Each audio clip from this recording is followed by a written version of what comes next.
basically have two questions. First is, what is long-term athlete, or what is long-term athletic development? That's the first question. So I'll have the panelists answer that one.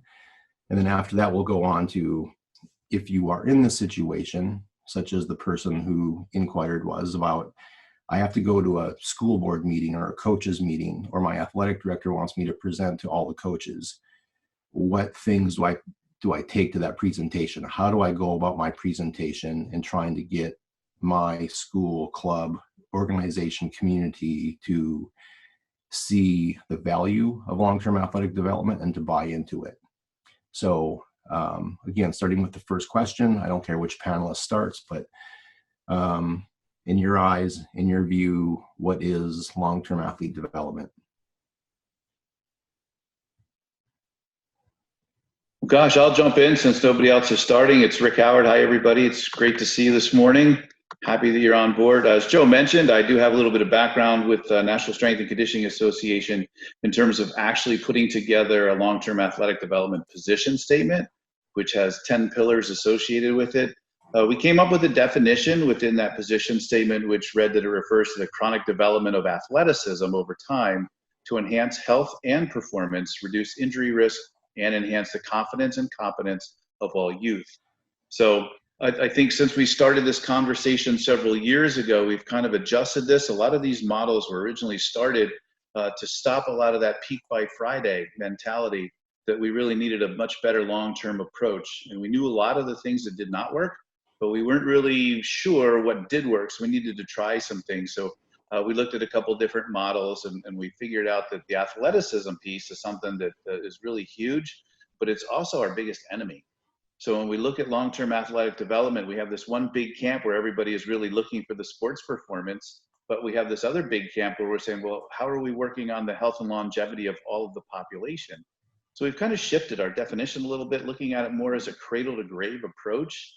And I'm so excited at this unfortunate period of time. I'm seeing more material about how families are actually interacting together, doing things together, moving together. You know, it's more than just dropping your kids off somewhere and even following a sports model in that degree. So from my perspective, personally, I'm really excited right now that we're starting to look at and I know a lot of people get rolled the eyes when I start talking about the wellness wheel, but I really think that that is really important when we're moving forward with where we're going here. It's not just the physical. The physical is really important, of course, but so is the spiritual, the financial, the mental, our academic, our social and psychological, as well as the technical and tactical perspectives of this, and the strength and conditioning. So it's all of these elements together. And what's happened over the past few years is it's evolved into this great model. And it really is just that. It's a model, it's a framework where we're trying to lead toward physical literacy, which is another open-ended question for another day. But we'll get there too. I did also want to mention, though, when we mentioned that it's the chronic development of athleticism within our long-term athletic development model, we went back and forth for, gosh, the length of the paper, I think, what word could we come up with? But we stuck with LTAD because at least at that point, it was a word, it was a phrase that was starting to get recognized. So we thought, well, if we go with a recognized language, maybe we can influence people that way. That'll get into the second part of the question, but I wanted to mention the definition we came up with for athleticism, because in the US, I think we look only at peak athleticism as being athleticism. If you're not a superstar, you're really not athletic. So we're only looking at, you're either at that elite level or you're just somebody else. But athleticism is the ability to repeatedly perform a range of movement skills with style, precision, and confidence in a variety of environments, which requires competent levels of strength, power, speed, agility, balance, coordination, and energy. So in the US, we kind of have this issue going on right now where we're only looking at health-related fitness variables of cardiovascular endurance, muscle strength, muscle endurance, flexibility, and body composition. And then the sports skills, the things that kids like to do, we kind of ignore that. And we say, well, that's not really important. And that's kind of changed our framework and how we actually look at physical activity. And during this time where I think we should really be looking at the amount of structured versus semi-structured versus non-structured play and activities, a lot of what I'm seeing going out to families is trying to get them to maintain a very structured environment. And I think this is a perfect environment to blend all three of those together within the family and giving kids that time to actually grow and mold it as they need.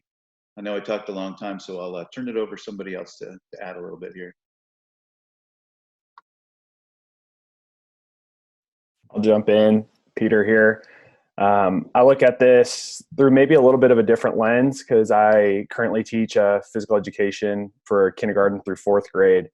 And the way that I define long-term athletic development is that it's an underlying philosophy or approach or model to just meet kids where they're at, meet people where they're at, and provide them what they need to continue pursuing, whether that's competitive sport, physical activity, whatever activities that they want to. So it's really just about good coaching and meeting them where they're at, both physically, cognitively, socially, emotionally, and providing them what they need.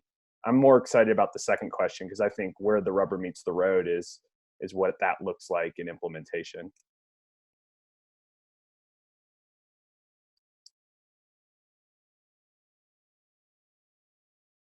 Get in there, James. I'll jump in. Okay. I agree with the definitions that Rick and Peter have just sort of mentioned. I think it does depend on the environment that you're in. I think Peter's in a unique situation. I find myself in a national centre of excellence in Aspire, but also having worked in a UK secondary school, but also having worked in the private sector within the UK as well. So where we've been trying to recruit kids into programs to help them improve their sports performance. So three very different environments.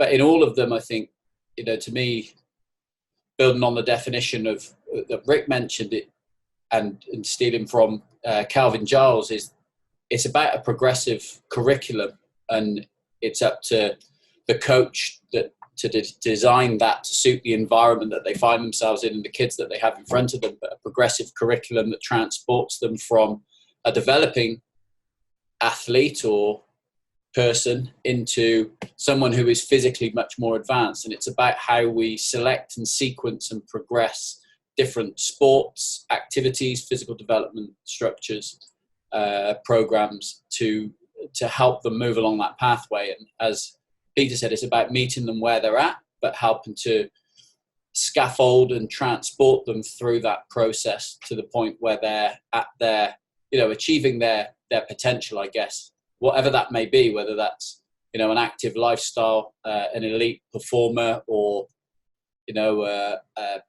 a high level college performer or university, if you're in the UK. I think it's about helping everyone achieve their potential with that progressive system. James, you mentioned curriculum. How do you define curriculum? How would I define curriculum? I'd say it's the overarching framework that guides the pathway of what we do. There's within that, then there's different modules which target different aspects or cover different areas of physical development, and then have aspects of that curriculum that are not physical in nature. So you have the psychological and lifestyle factors built into that as well. So yeah, I'd say for me, the curriculum is the framework and the guide, the objectives, the outcomes that we're working towards. And then the individual modules of work, if you like, make up that curriculum. I mean, what would your definition be, Peter? Do you have something different? Oh, no, it's just interesting. So, I host a podcast with a couple of friends called The Other Literacies, and this season is all about curriculum.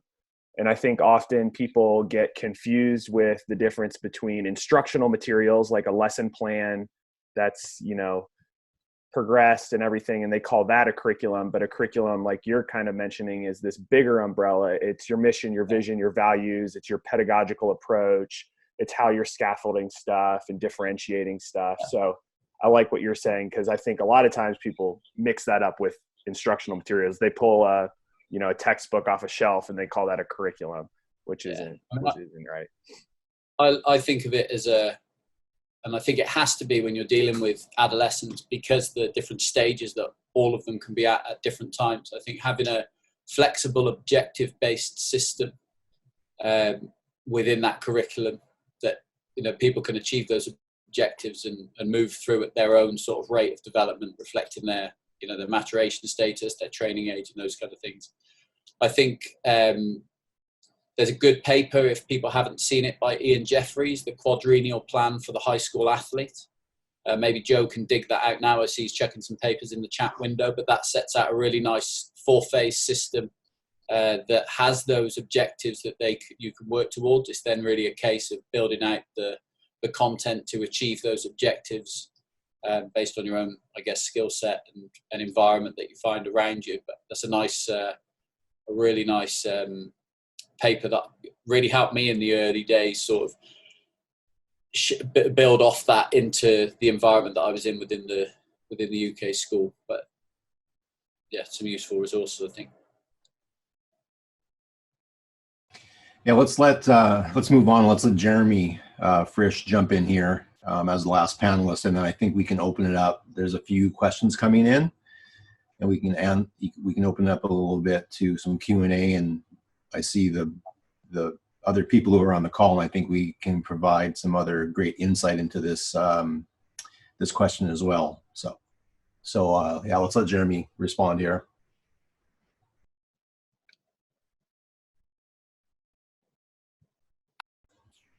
Can you guys hear me now? A little bit louder, Jeremy.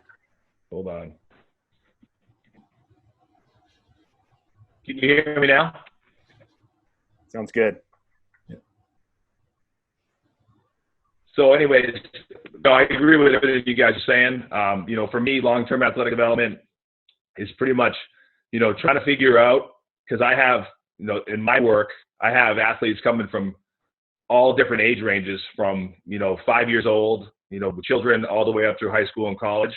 And so for me, long-term athletic development is trying to meet them where they're at and give them the appropriate tools that they need to sort of become a better athlete and do better in their sport, depending on what age they are at, you know. And so I think there's certain things you do with pre-adolescents compared to adolescents, compared to, you know, high school and college kids. And then intertwined in that is that kids have their own specific sports to play. They have their own, you know, body structure, things like that, emotional needs, psychological needs. So I think all of those things kind of come into play. And for me, long-term athletic development comes down to what does each individual athlete need, or each individual person?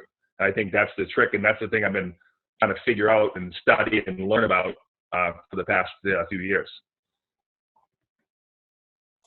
And I think I'll probably continue to try to learn those things. You know what I mean? It's a never-ending process, but you know, I just always trying to figure out at which age, you know, what do we do with this athlete at this age? What's the best thing for that athlete? And that's sort of what I do every single day, you know, at my facility. Yeah, great. So let's open it up to people who are on the call here. If you think there's anything that's missing from what the panelists provided, I think they covered a lot of ground. But if you see this differently, feel free to jump in here, unmute yourself, and have the floor.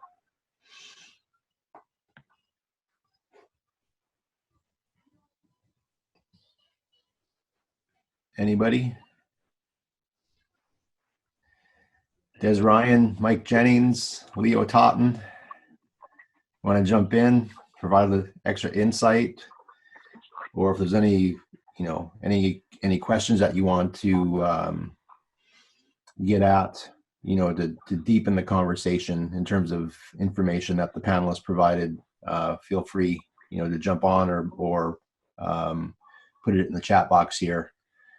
I'm going to try to keep this at about probably about 5 or 7 more minutes, and then move on to the second question, just in lieu of time. Can you guys hear me? Yeah. Awesome. I was just typing up a response to one of the questions in the chat box. The one thing that kind of stands out to me when all of the panelists talk is kind of the idea of meeting people where they're at. I think that's something that is oftentimes missed in any approach that you're taking. So kudos to all the panelists for talking about that. I think that's very important. And I also want to kind of piggyback off of what Jeremy was thing, I don't know if anybody noticed, but everybody, regardless of age group that Jeremy works with, he just refers to as athletes. And I think that's really important, especially with regard to long-term athletic or long-term athlete development, because especially in the physical education world, we get people all the time saying, well, that kid's not an athlete. He doesn't play any sports, or he's not an athlete. Well, I think that's a bad take, right? I think everybody's an athlete, and I think we're just trying to work through different movement problems. And I think Rick and the NSCA's definition of athlete is spot on. And I think that type of thing needs to be sold to families and students and young people and adults alike. So I think that's pretty important stuff.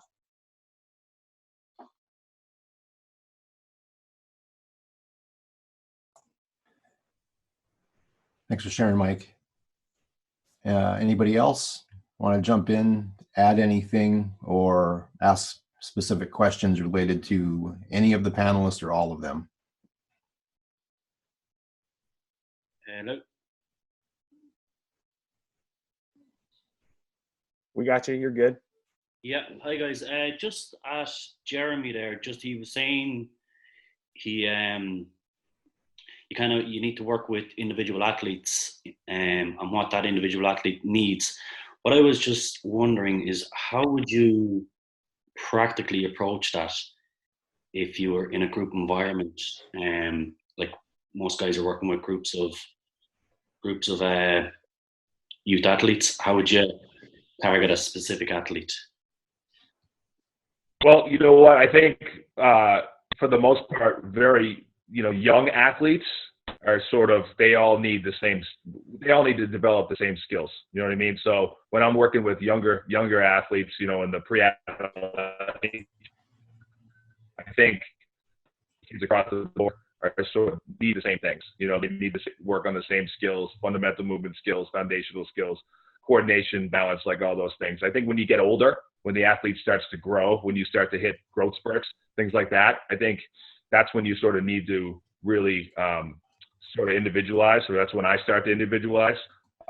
Primarily, I think it comes down to the strength training part, because that's probably the most dangerous part. So you want to make sure your athletes can do the exercises correctly. And since everyone's growing at different rates and everyone's body's different, they'll need different exercises and different approaches to how to do things. You know what I mean? So that's really where I start to individualize training. Most athletes do all the sprint. I think most athletes, as they get older, they need to start some type of plyometric program, jumping program, things like that. Those things for me are pretty broad across. I think all my kids do that stuff. Like I said, it gets individualized when they get older. And I start to introduce them to things like Olympic lifts. Like we got some kids that can come in and learn Olympic lifts in a day. And other kids, it's going to take a long time. Some kids, I might just scrap that idea and we may focus on just kettlebell work or body weight work. So I think that's when when you're dealing with a potential, you want to teach an athlete how to do something the right way, and you got to figure out what it is that they can. What tools are you going to use to make them successful? I guess. I hope that answers your question. I wouldn't mind jumping in here because I also work with pretty large groups. I have 32 kids coming in usually. So 32 5-year-olds come into me at once. So it's an interesting challenge to tackle. And I think the way I individualize it, and it's not individualizing it, it's really just providing the students some choice, is having a range of options. So trying to think of like a really simple example. Let's just take basketball dribbling, which isn't the best skill example, but it's easy to share this. I might have regular basketballs out. I might have volleyballs out, which are a little bit more pumped up. They're easier to dribble. They don't have to hit them as hard in order for them to bounce. And then I might have a range of other options of balls. So equipment scaling using the constraint-led approach, but providing the students the choice to choose how they go about that, because I think that also allows them to decide how much success or failure they want to have within that skill. So that's how I do it. from kindergarten all the way up to 4th grade. And usually I'll label them as like easy, medium, or easiest, a little bit more difficult, most difficult when it comes to a different skill.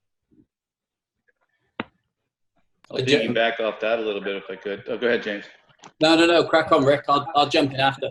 I was just thinking back to what Peter said, because when I taught physical education, basketball ruled. It was actually the social strata of the student body, how well they played, that determined how many friends they had. So it was huge. So one of the things that I agree with everything you said and what Jeremy has said too, I would also add, ask the kids. It's one of the important things that sometimes we forget to do. Kids know what they like. Kids know what they need sometimes.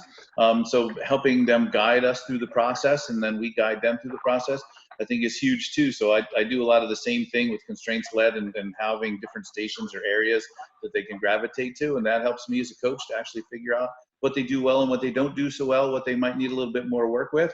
So then I can rearrange what they do based on that. But giving kids a voice in what they do really helps to keep them coming back. Go ahead, James, sorry. Sure, no worries. A good point. So I think it's, when I think about the question around how do we deal with these differences in the group, but like you, Rick, I jump back to my PE teacher training and the hammerings I took on my observations when people were assessing my lessons and things about how I'd set up the lesson. And I think it's about having, when you've got large groups within groups, and whether if that's a technical tactical session, or you're teaching the sport through basketball, football, rugby, whatever it may be, then that might be their skill level dictates which group they fall into, and then you adjust the task for each group to make sure that the challenge point for that group is in the right place. If it's too hard, especially when you're dealing with kids that, if we're looking at a physical education class, and you're going to have kids in that group which are engaged in sport and love sport, but at the other end of the spectrum, you're going to have kids that don't love sport and aren't engaged in the activity, and they're there because they have to be there. So I think when you're dealing with the kids at the bottom end, it's about setting your task at a level that allows them to have a lot of success. So that could be as simple as, giving, it might be 4 people versus one defender. In another group, it's 2v2, and it's a much harder game. So it can be differentiation based on the skill level if we're talking about technical sports. But if we're talking about strength and conditioning, I think, like Jeremy said, I view it in the younger years as there's a finite list of skills that we need to develop, training skills in terms of the fundamental movement skills, speed and agility. There's only so many effective ways for changing direction, the jumping, leaping, hopping tasks. It's then about looking again for maybe those groups within groups and putting the athletes that you've got into different buckets and then training those guys together. Now, the theme of the program for me when I work with a larger group of athletes, let's talk about strength training, it's probably going to be, the program's going to be squat, push, lunge, pull, brace, rotate, maybe as a simple 6 exercise program if I've got maybe 30 to 45 minutes with a group. But if we take some of my groups that I work with at Aspire, when we get them at grade 8, we can see differences in maturation of up to 6 years in terms of their bone age. So we've got kids that are very much pre-peak height velocity and kids that are very far post-peak height velocity. So that program, or the general patterns that we're using, just become the central piece. Everyone's squatting, and they all squat at the same time, so we can coach them.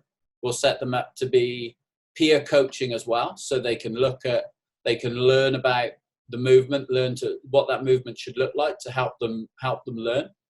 But what that squat is for one and what it is for the other could be 2 different things. Someone could be doing a bodyweight squat or a counterbalance squat, whereas someone else is learning a front squat with a 5 kilo training bar. Someone else who's much more mature might be onto a back squat, but they'll all be doing the same movement pattern. And I tend to do that when I'm working with larger groups because I've only got one movement to observe. And if I've got kids, let's say simple math, say we've got a group of 18 kids, maybe we have 9 pairs working, but if I get them working in the pairs, 1 coaching, 1 working, I've then reduced my ratio down to 1 to 9.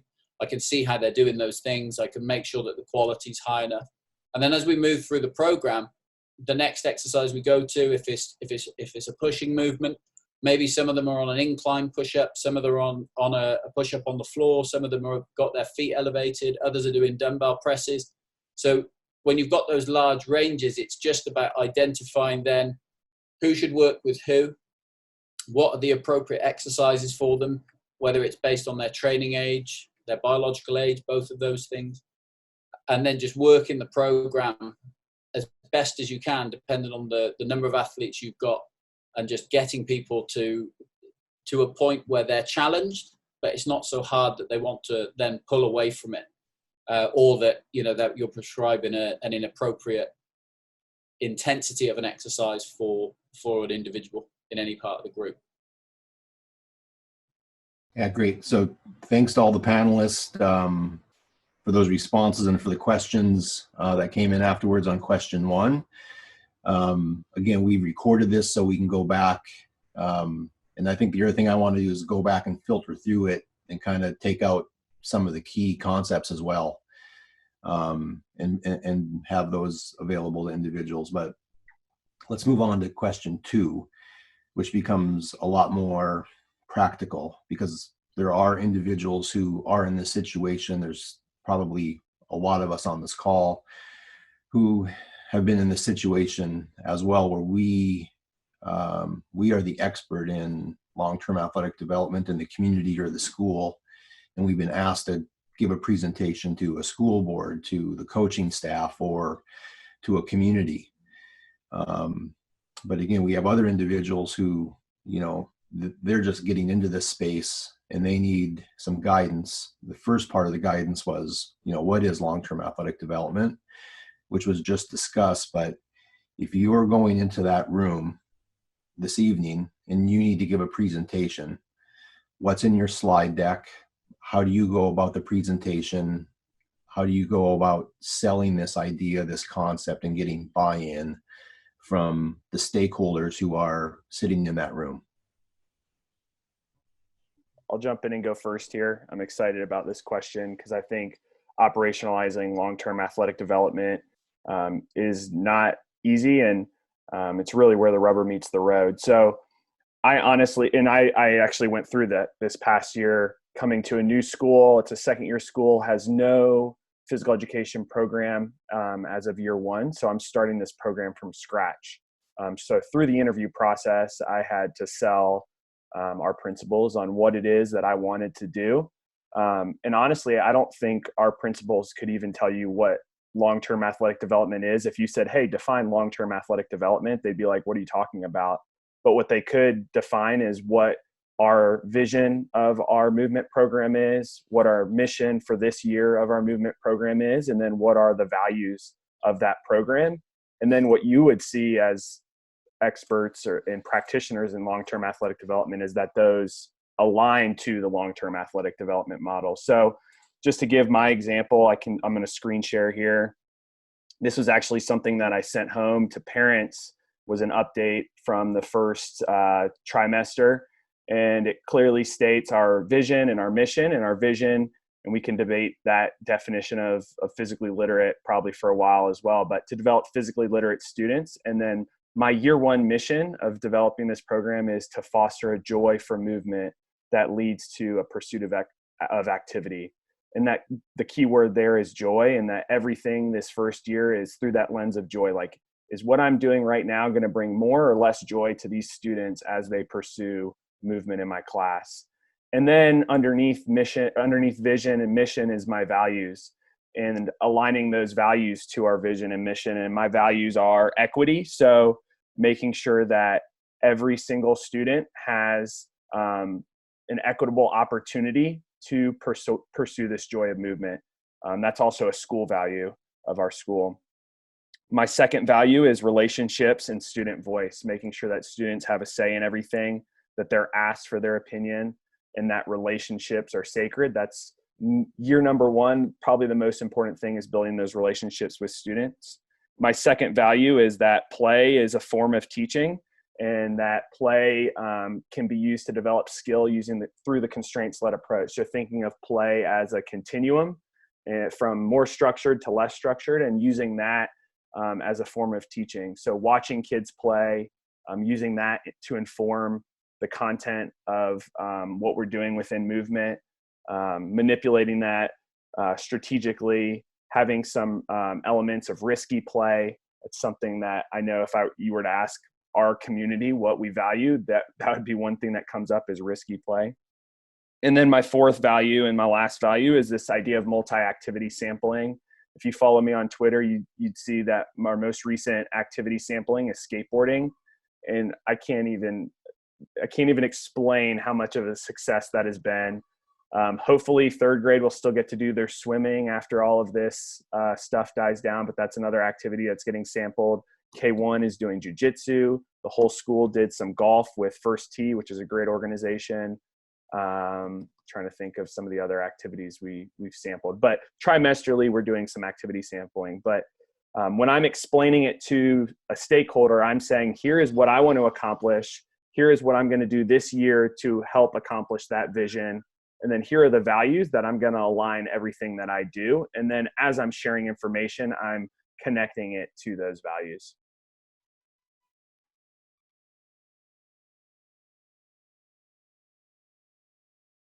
Well, it's a tough act to follow, Peter. That's great stuff, actually. I appreciate that. I look at it from a two-pronged approach when asked this question. The first one is, just like we mentioned in the first conversation, meeting people where they are. Why are we invited? What is it they really want to get at? Because the second part of this question is getting to why. So I think when we look at a long-term athletic development approach, too often we really want to make that quick fix and completely change the whole screen of youth sports and youth physical activity. Peter, you're doing a great job because you're breaking it down into components that people can see and they know that it's actually working, rather than saying, all right, we're going to completely redesign how youth sports are organized and here's what we can do. So sometimes that's not an easy fix. So figuring out, if we get invited, why? What are the problems that they actually would like to have solved, so that we can show them the exact things that we can do using the LTAD framework to help them to reach some small goals to build it on, so that eventually we get to where we want it to be. But I think too often we forget that it really is a long-term approach. So cutting off a little piece at a time, even if it's having a little piece of practice to do a little bit of skills and to work on some of the things that James was talking about and some of the things that Jeremy does, I think would be fantastic. I jump in here. Is anyone else good? I think definitely having, like Peter has, a structure and a framework for people to see what they're buying into is a really important part. I think, I went through a process in the UK of years trying to convince PE teachers and schools to take on youth strength and conditioning as part of their PE programs. And I used to sit in an office working with a guy called Ed Archer, who's definitely someone we should try and get on one of these chats. And I phoned about 60 schools, trying to get them in, trying to convince them that, we could help them, help their athletes, but we were banging our heads against a brick wall for a long time. And actually what I found that got the buy-in in the end was actually just going in and getting started and taking some action, running free sessions for them, particularly if you're an outsider. Like Peter starting his program, he's been employed by the school, there's people bought into that process. But I think when you're outside of that organization, and particularly if you're not a PE teacher, you can be looked at as the outsider who maybe doesn't understand what it takes to do that within a school setting. And I found until I was inside, I was running external programs, and I moved into the PE setting and did a PE teacher training course, and that was actually where we set up the pathway within the school in the UK. And even when we started, people didn't really understand what we were doing. So there was an education process, a lot of what Peter did, but it was really when they started to see the results for the kids and how they were progressing that really got the buy-in. It certainly wasn't a perfect system when we began. We started with 5 lessons across a fortnight, and we just got some good work done. And it was after that the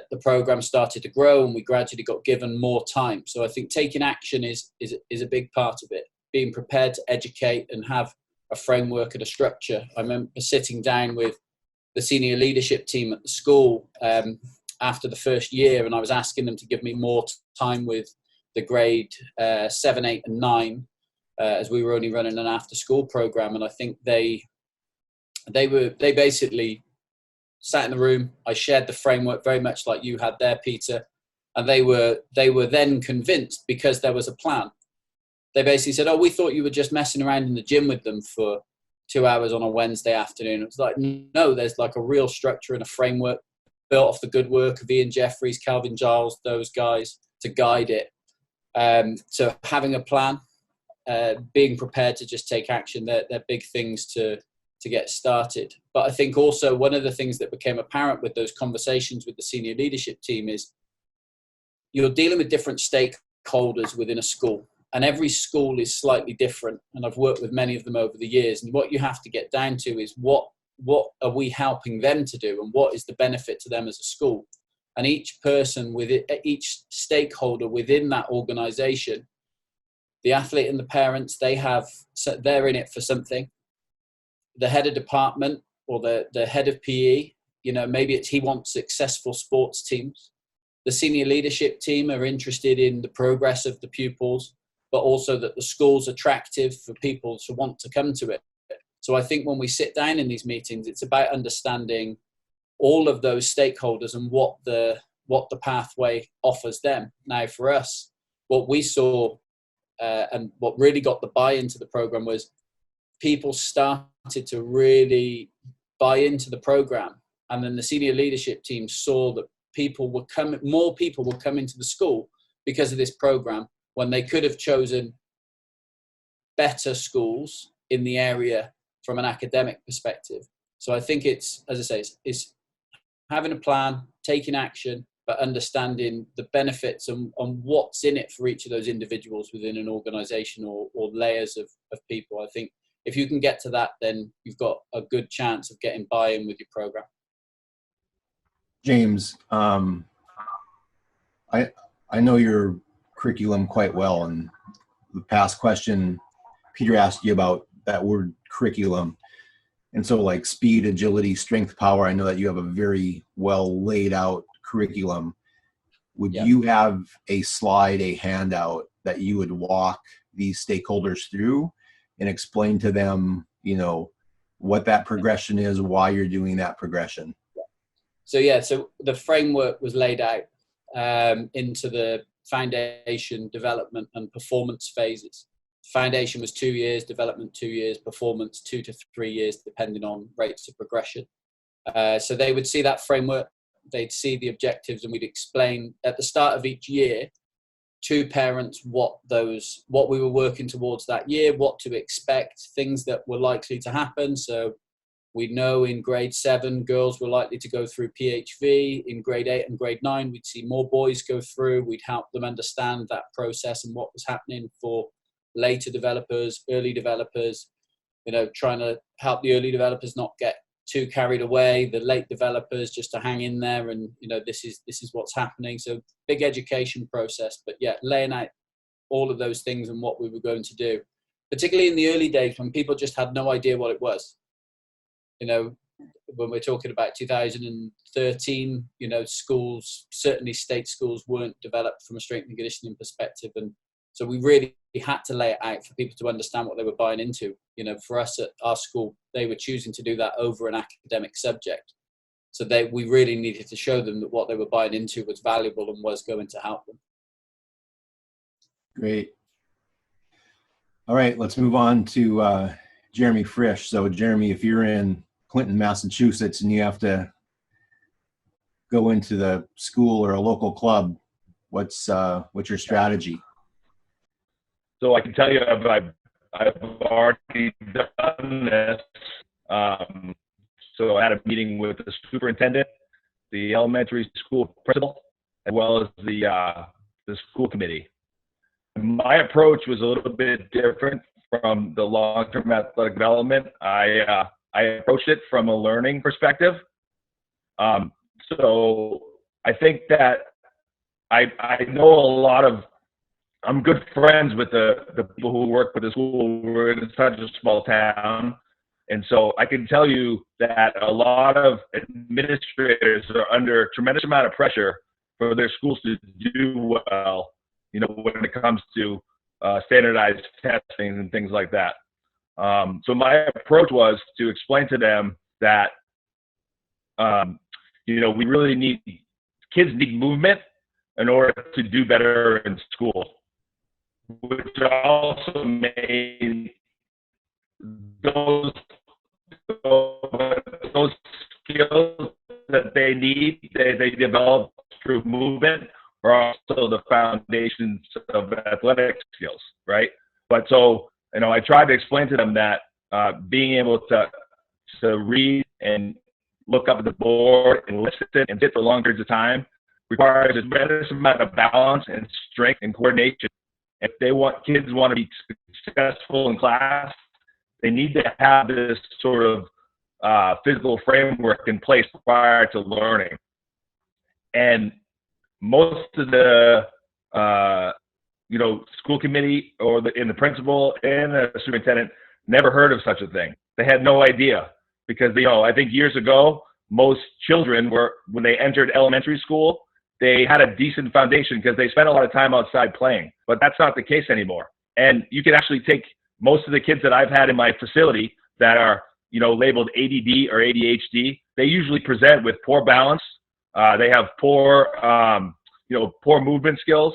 They can't sit for long periods of time. They have poor posture, things like that. So it just kind of shows you that, physically kids need more skills to be able to learn. So for me, that was my approach, because I'm always looking at, where do we start? Like, what's the foundation? And that's why I was in meeting with the elementary school teachers, because that's kind of what my first step was. I wanted to explain to them that, children need physical skills in order to be able to learn. And then from there, as they get older, obviously those skills can turn into sports skills, more sports specific skills, things like that. And so I've had this meeting, and for me, that's what really, I thought that they should know and they should learn that children need those physical skills in place. And we've actually already started this past year, starting with the kindergarten, we implemented a program where, those kids get extra movement every day with the idea that it will help them, with their academics. You guys hear me? Yeah, great. Yeah, I got better there towards the end. Thanks. Yeah, Jeremy, I stopped your video so that we could hear you a little bit better. Sorry about that. Yeah. Okay. So you repeat any of that? Peter's the movement engineer and the audio engineer here on the LTAD chat. So yeah, good. So good information there from the four panelists in terms of, holding an information and or implementation meeting with key stakeholders. So here in the last, 8-10 minutes or whatever, open it up for questions related to that second question. Can I come in on this one? Can you hear me? Yep. I can't. I don't know whether my video is on at the minute or everybody can see. Really interesting, by the way, let's do all this. So I'm out in Dubai, a previous head of PE of a school, and now working a lot with the IPLA, the International Physical Literacy Association, and very much focused out in the UAE, where there is very much a focus on early specialization in academies and elitism, and trying to pass the word on a physical literacy. There's a few things that I really touched on, which I thought was fantastic to hear. One, which was about the building of relationships and about the importance of that, where there is the physical and conditioning and the learning of physical skills, which, yes, has an amazing impact on not only children's thinking and learning and their behavior, but really it's not the what activity, it's the why and whether they value it. So when I am speaking to teachers and delivering and taking the program forward, I tend to, again, come from a slightly different approach and present some of the facts that stand in front, which is that children are dropping out of sport, in some cases 70% by the age of 12, because they don't enjoy it anymore, because they're burnt out from being focused in a particular area. And within that, also within PE lessons, where PE teachers, and from many colleagues who I've worked with, who Some are doing an amazing job and still do a fantastic job, but there are an awful lot who aren't, sadly. And when you see a lot of children are leaving school no longer liking or valuing physical activity, where I almost sell it is that the requirement to ensure that there's a window of opportunity within a school day in order to ensure that children are enjoying movement, enjoying physical activity through structured and unstructured play and movement. So therefore, that instead of it needing always to have a set direction of this is exactly what it looks like, there is a more of a holistic view that they see, yes, the element that it's the physical element, but they also value the enjoyment that it doesn't necessarily always just have to look in a particular line of a sport. And I hope that sort of makes some sense.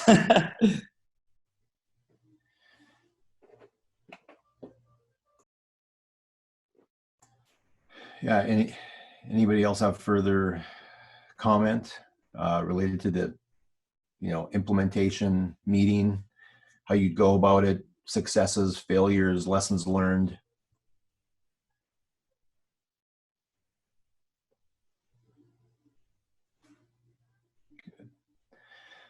Okay, we're rolling up to the top of the hour, and I want to be respectful of people's time.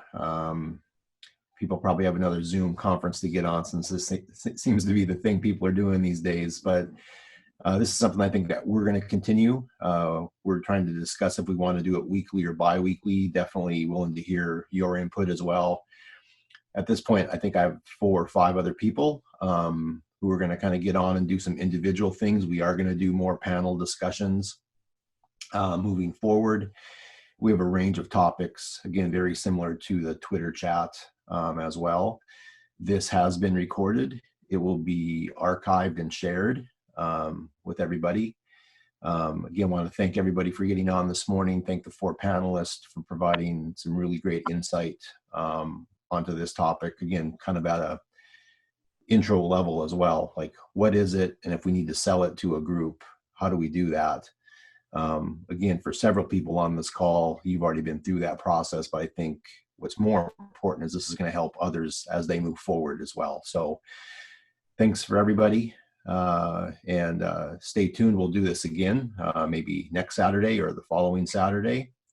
And have a good weekend.